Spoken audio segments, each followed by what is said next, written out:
All right, guys. So they say things happen in the future here in Australia, but we woke up and it's already like 10 hours since this got announced. But it's breaking news here, which is basically that pay-per-view is dead. The UFC is moving over to Paramount Plus. There's all sorts of other factors here involved as well.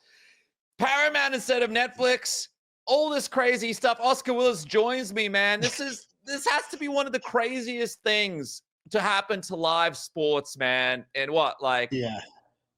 Like, well, this is huge. Since the last UFC deal. Yeah. Well, it's funny as well because you said I woke up and it had already broken. It broke at like 5 a.m. Vegas time. So I woke up at like around 6 to fucking let the dog out for a piss. And then I saw it on my phone, like everyone's blowing it up. But yeah, even more so for you. Now we're going to analyze it after 300 people have already done that. So you'll at least they're going to be like, oh, people in Australia are the only ones going to watch this, but at least, you know, it'll be through a paywall and pay-per-view because we're the only country with pay-per-view left, right? Yeah, pretty much. Well, yeah, it's dude, like, honestly, we'll get into it all, but it's like, I can say this, I've been spending all my day talking to like people in the industry, everyone sort of like who, you know, might have had a clue about this, and this seems to have basically happened, like as in cemented in the last 48 hours, and if only just started getting pitched in the last 2 weeks. This was very quickly done, it seems like, and out of nowhere. So I think even people in these talks, or even like, you know, ESPN, people like that, I think maybe they're a little bit like, holy shit, what happened? You know, I think that's pretty much across the board. Very much a surprise. So we all remember there was that time where Dana White put out this video on UFC.com about like, we're going to ESPN, blah, blah, blah, blah, blah. And then they re-signed with Fox Sports, right? So a lot of this stuff gets done last second. One of the key aspects of this is this, it's $1.1 billion a year, right? Over 7 years, I believe, 7 years. So it's a huge amount of money. What do you think was the thing that put, like, do you believe it was Netflix and ESPN, the combination we all thought about initially before this huge sum of money got put on the table? It's like an undeniable sum, right? Yeah, listen, I mean, at the moment, all I've got are theories. From everything I'd been hearing, it was Netflix and ESPN were the leaders. I could be well wrong about that, but that's what I was hearing. And it seemed like ESPN was going to get the bulk of it, and then maybe Netflix would get like 4 tentpole events, like 4 massive events, which interestingly, Dana has said today, CBS will get 4 massive events over the year. So I wonder if maybe that was a package they had and Paramount went, well, we'll just take that. I don't know. All speculation. I think as well, like, it's a bit weird to ignore it, but obviously I don't know how much this will relate to your Australian audience, but there is like a lot of political things with Paramount and Donald Trump at the moment. Donald Trump and CBS and all that sort of stuff. And I saw like Dana said to CBS News earlier, you know, I like working with people who are like the same kind of people as me. And then I saw as well, part of the approval for this merger that happened was an agreement with the president that they would start like changing the sort of content they produced. What does he love more than the UFC? So again, I don't know. That's like super high level speculation there, but it does seem it's boys looking after the boys in a way. You know, it sort of does fit. You know, the glove sort of fits there. But yeah, as far as how quick it happened, I think the CEO was like fucking hired 2 weeks ago. You know, and came in and just whacked the cash down. And maybe it's just a case of this suits us better. Maybe it was more money, but yeah, for whatever reason, Paramount came out of nowhere and fucking took it.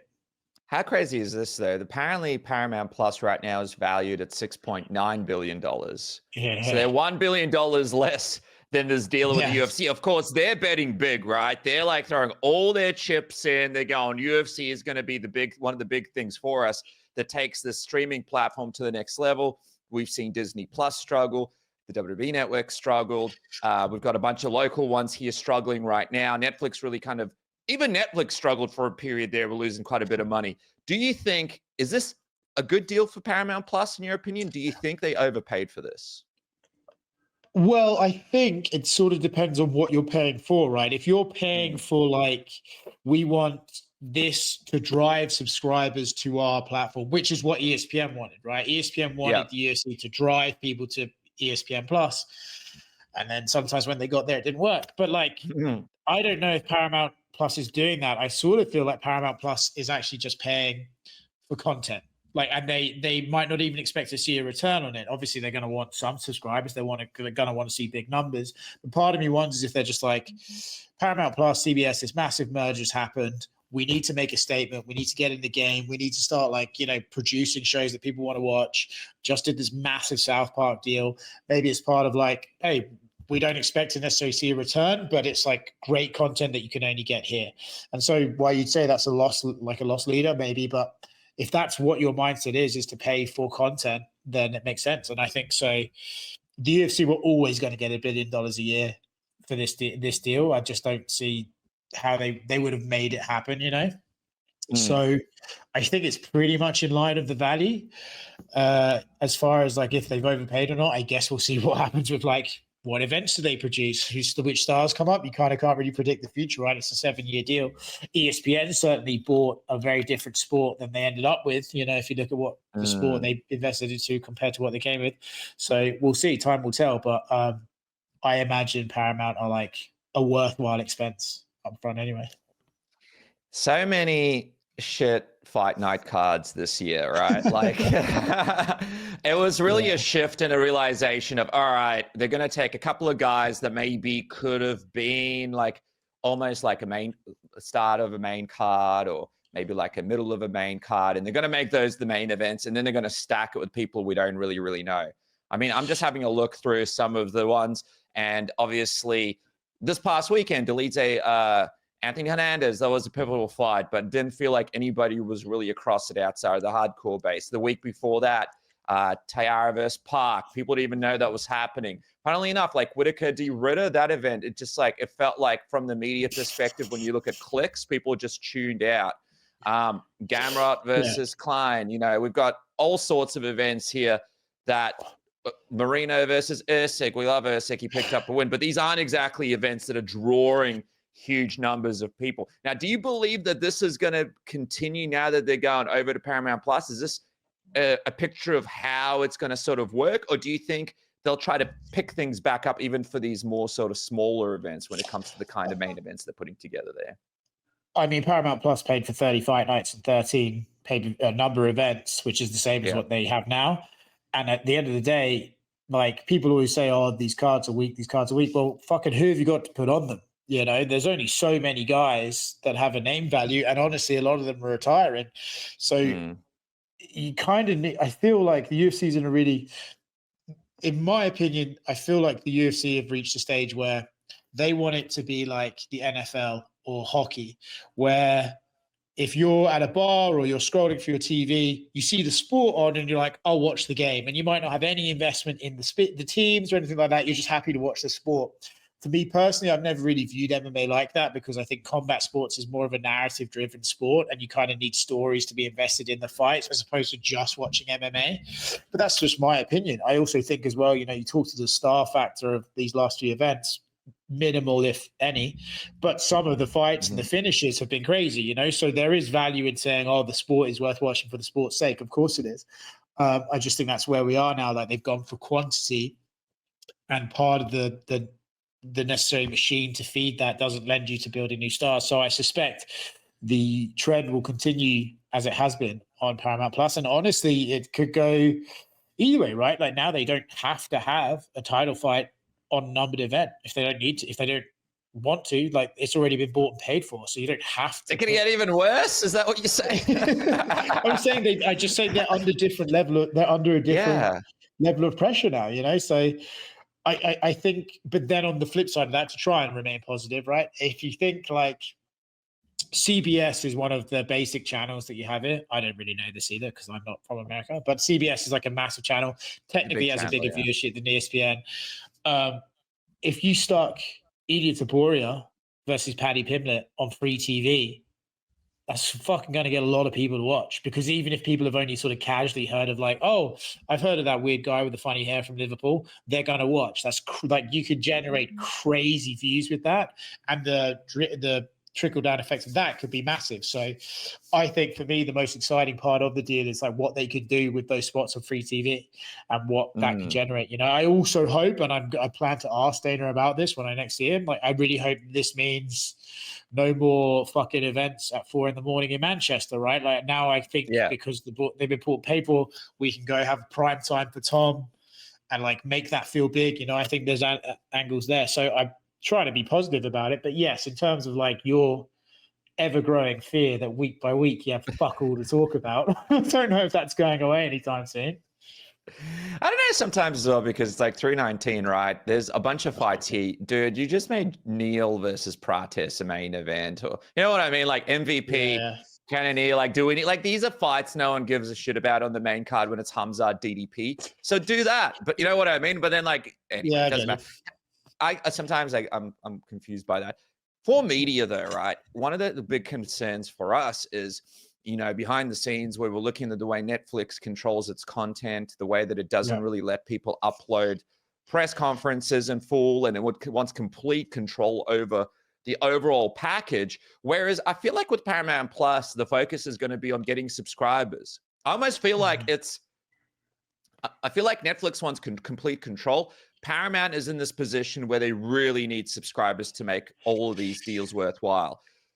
For media, this could actually be, there could be some opportunities here in terms of us being able to cover the sport, you being there, you know, month to month or week to week. There might be some opportunities over, say, if they were at a Netflix, for example. I think for us, I think it's two things. I think one, the UFC is like essentially just a fucking plug and play right now. You know, they've got it dialed in. They basically do it all. It's all their shows. And I do wonder if maybe part of the pitch to Paramount was like, you actually don't have to do anything. We'll just do it all. You know, you just pay the money. We'll put it on for you. So I'm curious to see what, if any, programming Paramount Plus generates for it. You know, I also felt like ESPN kind of slacked off towards the end of their deal, to be honest, anyway. But like, so in terms of like that, I don't think it will affect us as much as if it had been to Netflix. Because I think if Netflix had paid for it, they would have really produced it themselves and really tried to put their own spin on it. And I think that would have left us on the outside looking in, as some of the Tyson Jake Paul shit did. So I think for the media, for us, like, not bad. I feel bad for, like, obviously we know and love some of the guys at ESPN. There's going to be some massive changes there that we don't know about yet. So I usually in these situations, like ESPN and in general, corporations get kind of petty. And like once they lose the rights, they just don't cover it at all. And I'm curious to see if ESPN has any sort of like coverage over it anymore. I hope they do, obviously. But yeah, it's like a interesting time for them, an interesting time for us. But I'm not anticipating, because, sorry to go on a big long rant, but like the WWE just got rid of press conferences because of Brock Lesnar, but like they also got rid of press conferences, and technically the UFC could do that, right? The UFC could just host their own pre-show, post-show, and fuck everyone else. But I think to be considered a sport, you kind of still need some of the media stuff. And I feel like Paramount Plus and CBS would be on that same sort of mindset. So I'm optimistic that it doesn't affect my fucking day-to-day that much, you know? Hopefully improves it, but we'll see. But yeah, I'm glad, I'm okay that it didn't go to Netflix, basically. Yeah, there's going to be some interesting opportunities with that. I also wonder as well, just quickly, there's the Contender Series, there's Tough, hasn't been mentioned in this deal. People are saying, well, maybe ESPN could get that, but like ESPN would go for that, or like Paramount Plus would want ESPN to go for that. I feel like I got a bit surprised by that too. Yeah, like there's just like a Facebook Meta thing, maybe like Meta picks it up. I know Dana White's on the board of that, or something, some kind of deal, similar deal to that, where it's not a competing sort of entity to Paramount Plus. I don't see why they pay 1.1 billion. It's like you say, if you were Paramount, you'd want the whole lot, especially for that price tag. And also, if you're ESPN, you sort of wouldn't want the scraps. Look, I think the Contender Series is great. The Ultimate Fighter, maybe there's a case, but like, you know, you wouldn't want, like, if it's either, I feel like for these big brands, it's all or nothing. And I feel like if you're ESPN and you felt like you got just pipped to the post, why would you then pick up the rest of it? So maybe, like, as you say, maybe it's a meta thing. I hadn't thought of that. That would make a lot of sense and probably be pretty interesting. I wonder if, I feel like YouTube would be like a significant step down, but you never know, right? I think, but Contender Series, where that ends up is like very interesting to me. So I think it's a good product, and they said they were going to double the amount of it. I don't know if they do that, but like, But yeah, and that's really their way to maximize profits, right? Because it's like that's their pathway to get in new fighters on those new deals. But it's noteworthy in its absence for sure. But then again, maybe they don't want to announce that ESPN don't have it anymore, right as ESPN's about to put it on tomorrow. Maybe they're like, fuck ESPN, will fuck us over. I don't know. But like, yeah, it's interesting because I thought the deal was going to be $1 billion, basically all in, and I thought they were probably going to split the packages to make that happen. And honestly, if I'm being honest, I thought when they started talking about doubling the amount of Contender Series, they were just artificially inflating the amount of content they had to reach to value that $1 billion. Paramount just fucking whacked it out right away. So I'm kind of curious, like, what they're going to end up with for Contender Series and stuff like that. It's interesting. All right, guys, I'm excited to talk to you about my new sponsor, IP Vanish. Have a look at this. I have a huge deal for you to announce this new sponsorship. You guys right now can get up to 83% off. That's right. I didn't missay it. I didn't mispronounce it. I didn't stuff up. 83% off. You can start at $2.19 per month. And have a look at this. I'm just on the page right now. There's a link underneath below. You guys have to click that link to activate this offer. It's not available for long. You guys can save on the best VPN out there. There's so much more. You guys can get a free 5 gig eSIM with the advanced option if you claim the offer now. And in the VPN, of course, you get so many great things. Just look at the things included: 24-hour customer support, proxy web server. You get 140 plus server locations, secure access to media, verified no logs. You got multiple connection protocols, shared IP addresses, advanced encryption. Everything you want from a VPN is here with IP Vanish. There's a 30-day money-back guarantee right now. I'm looking at it right here. It's a 2-year, $2.19 a month, 83% saving right now. You get a 3 gig eSIM data gift as well. Guys, if you're looking at a VPN, if you want to try something today, IP Vanish is your VPN of choice. Jump on. It's important to support IP Vanish because it helps the program keep going. I thank you, IP Vanish, for joining me here on Submission Radio. Hit the link below and get signed up today. It's actually a really good deal for fans as well, because the WWE kind of cooked everyone with their new deal.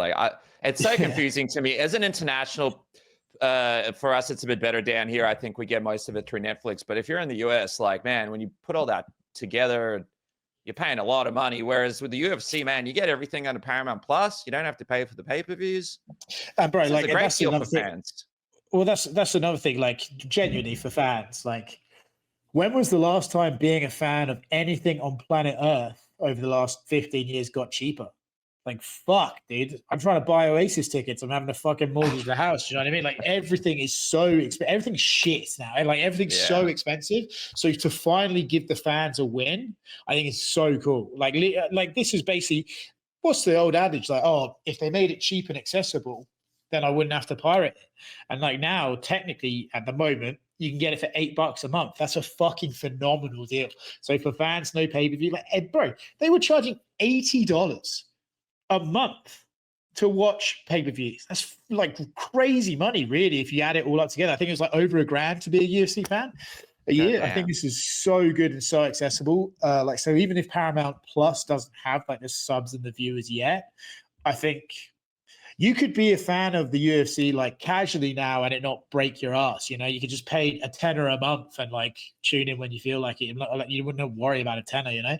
So I think for fans, like getting rid of the pay-per-view is like unbelievable. It's great. It's awesome, to be honest.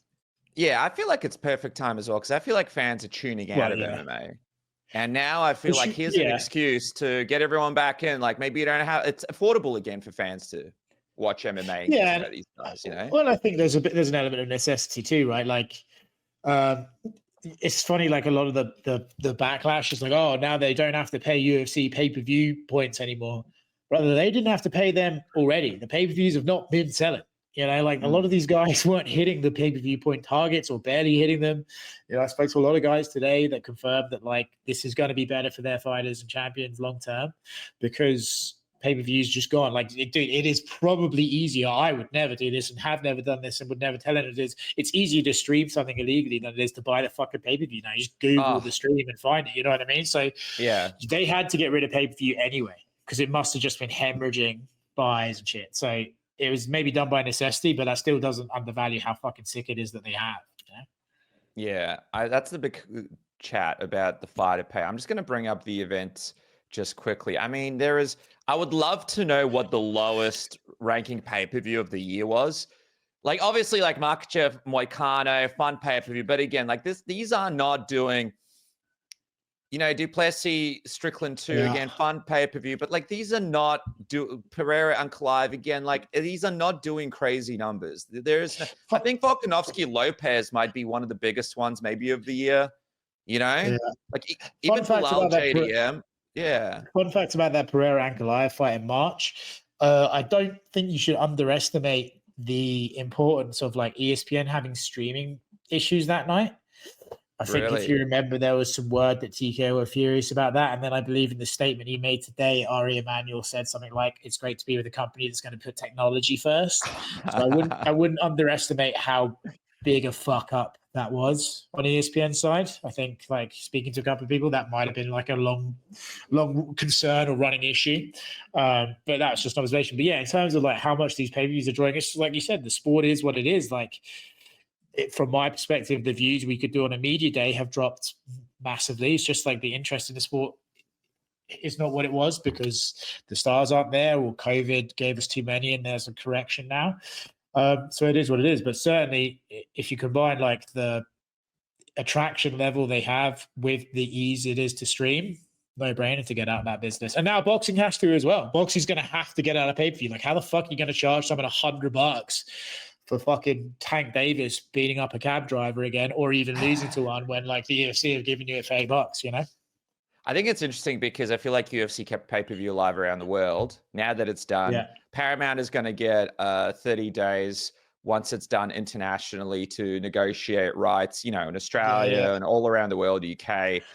But there is no way it's not going to be there is no way it's on Paramount Plus in America, but people are paying for it in Australia. Do you know what I mean? Like, even like you were talking about people streaming it illegally, like people with a VPN will just be, like be able to watch it in America. So all in all, like, are you anticipating once these 30-day negotiation periods come up, it'll probably all fall in line around the world? Like, I don't see one place. I don't see Australia being the only place that's pay-per-view in the world. You know what I mean? Like, that pays money. To be honest, I thought that the Netflix global deal for WWE was a placeholder until the American rights came up, and then they would go on Netflix as well. And then they didn't. They went on ESPN.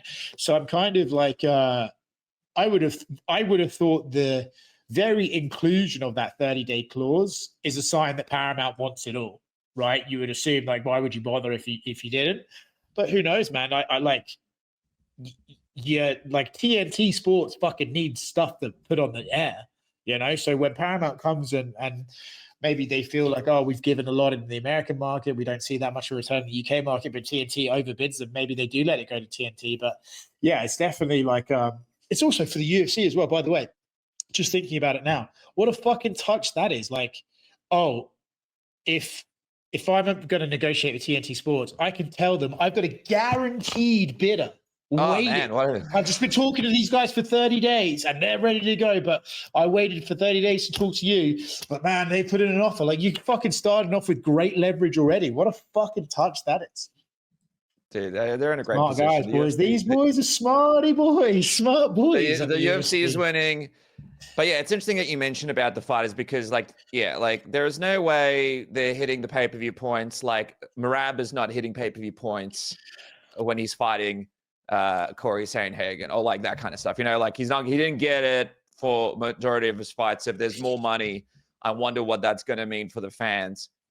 Yeah, it's an interesting time, man, right now when it comes to the future of the UFC. Hey, I want to quickly get your thoughts as well. I guess so. We're finishing out the year with a couple of strong pay-per-views, and this weekend you're off to Chicago. When are you jumping on the plane there? You're going to be. So I was meant to fly to Chicago first thing tomorrow, but then this news broke, so I changed it. So I'm going to go to Contender Series in Vegas, and then leave there and go to the airport and fly to Chicago overnight. But like, the opportunity to ask Dana questions about this is pretty good. So is that going to be this? When is Contender Series again? Tomorrow. Tomorrow, okay. It's going to be, that's going to be a sellout in the back. It's like, hey, go watch the fights. Nah, I'm just going to see. Yeah, we're just waiting for Dana. And you better come, Dana. I'll be furious if you don't. Imagine if he doesn't. It'll be another big turn. But yeah, DDP versus Khamzat. I feel like this is one of the most interesting fights the UFC could put on right now because people do not know what's going to happen. Everyone keeps talking about that first round. I've spoken to so many people from DDP's camp, people working with Khamzat. Everybody says that this is going to be a car crash and no one knows what's going to happen after this first round. What's your feel on it, man? Like, are you on the side of, okay, Khamzat's going out here, no one can stop him, and he's dominating DDP and finishing him at the start? Or are you on the side of DDP's just so damn tough and strong that once he survives this first couple of rounds, he's just going to dominate Khamzat for the rest of this fight? I think it's the reason why it's such an interesting fight is because it's very hard not to see Khamzat go out, shoot his takedown from across the cage, get it, get the back, and get the choke. But it's equally very hard for me to imagine DDP is not strong enough to push anyone off him at this point. You know, the guy's like freaky strong and really tough. So it's really hard to sort of see it that way. In terms of which way I'm leaning, I'll change every day. Probably as fight week goes, I'll start doing that thing we always do where we read into what he said at media day and fucking all this sort of stuff. So I'm not really sure. I think like Khamzat's energy, I did a media day with Khamzat last week. He is definitely like, as you remember before the Rob fight, just way more chilled out now, way less sort of aggressive and stuff. And I honestly think that probably does him a favor. I think if he got over, you know, like last time he got crazy was against Gilbert Burns and like, you know, he fought like an idiot, you know? So I think that's probably better for Khamzat that he's a bit more chill. But then if like DDP calls him a fucking inbred or something, you know, the game's going to change, I suppose. But yeah, man, as also back to your point about like big fight, I think in January, you just said the three biggest fights we could have had this year were Ilya, Islam, which we're not going to get, John and Tom, which we're not going to get, but this one, and we are getting this one. So I feel like that makes this one like particularly special. And I think when they're like in the cage doing their little like crouches and stuff, like I saw a video today, of Izzy and DDP like doing their crouches, and I forgot like that shit's fucking electric when that shit happens, you know, and it's organic and stuff. And I feel like this will be very much the same.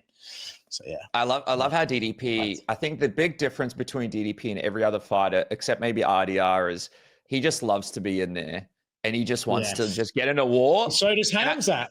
He does, but we've seen in the past he's faded, right? And he's had these issues outside of the octagon. Whereas I feel like if DDP had no lungs, he would just drag his carcass to the ring like this and just be like, let's go. I think part of that is like he just enjoys it so much, but part of that is like, and we've seen it before, but it never like DDP does, where DDP just like either doesn't believe he can lose or just refuses to lose. Like he's just like, bro, like you go back and watch that Izzy fight. There were points in that fight. Izzy's fucking hurting the guy, and he's just like, you know, like won't lose. Fell over and took him down. Like that guy is very, very tough, but not in like a traditional sense. It's like a weird comparison, but it kind of reminds me of Tyson Fury for a bit, when Tyson Fury's like, I'm just not fucking losing, you know, against Wilder. He's like, I'm just not going to lose. I feel like DDP's a bit like that, but what a way to test it if some guy gets you back for 4 minutes, you know?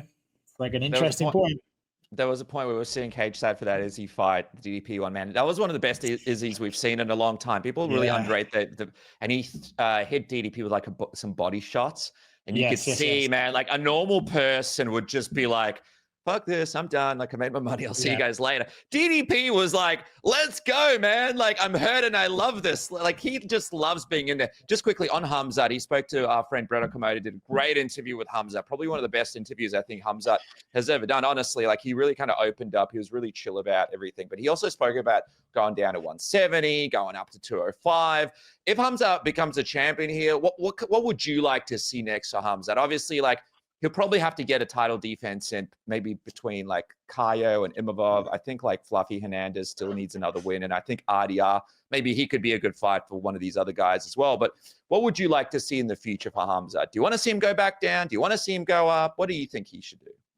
I mean, my main concern is activity. So I don't really care what he does as long as he fights within the next 12 months is like my main thing. I think 170 is probably a bit unrealistic. Even his coach last week at this media day was a little like, maybe. I think he kind of owes it to the. I think because he's been so inactive, it would be a bit shitty to like win the title and just fuck off right away. It's like you kind of owe it to. You need to kind of prove that you're here to stay, you know. So I think you should get defenses. The funny thing about the middleweight division is like if Nasruddin and Gaio fight, those you would say objectively heads and shoulders above everyone else. But I feel like people would rather see RDR or now even Fluffy Hernandez than either of those two, regardless how they win. It just feels like those two are the ones that are maybe resonating the least. And it's not fair. That's just the way the sport works. But I just get the sense that like RDR has kind of put himself above everyone. So I'm kind of curious how that works out. But what would be great is if like, fuck, dude, imagine if Khamzat, you know, just got out there and then was like, I'll just get me back to every 3 months, you know, be really awesome. He said in this media day thing, he wanted to fight this fight and then fight again in October in Abu Dhabi.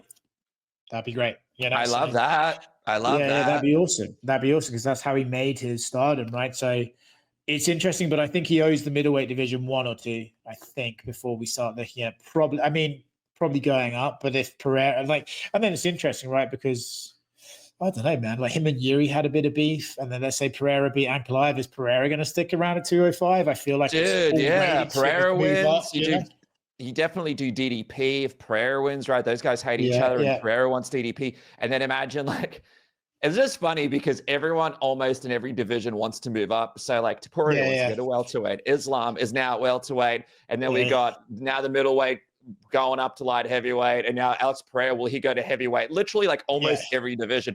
But imagine at the same time. Yeah. And it's funny because Khamzat was like, there's an Australian guy that's like, he has no idea what's happening in the welterweight division, but it'd be fun. Imagine like an Islam Makhachev, Khamzat fight. I mean, that would be, and like, there's a lot of fucking shit to dive into if those two ever got together, you know, but.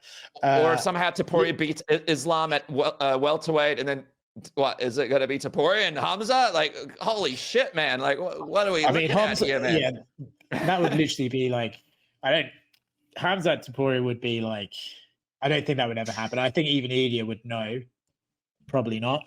But like Islam, Khamzat, fuck, that's a mammoth fight, you know. So I'd love to see it, but I don't. Awesome, I think we're getting it. Also, I'm not ruling out JDM at all. So we'll see. But yeah, that's going to be a tough fight. That's going to be a tough fight for Islam. I think that should be announced shortly. I wonder if it's going to be the next pay-per-view that they'll announce it. All right, man.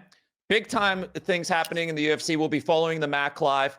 Anything happening throughout Fight Week. Obviously, you've got all the coverage. So if you guys need to see any of the presses, any of the weigh-ins, anything, you go to the MAC live. Anything outside of that we need to keep an eye out for. Stuff. Are you doing a cage side reaction? I'll probably do a cage side reaction, and then September 20th, 1 Minute Scraps is back on. I'll be back down in New Zealand again. Oh, nice. Can't get rid of me.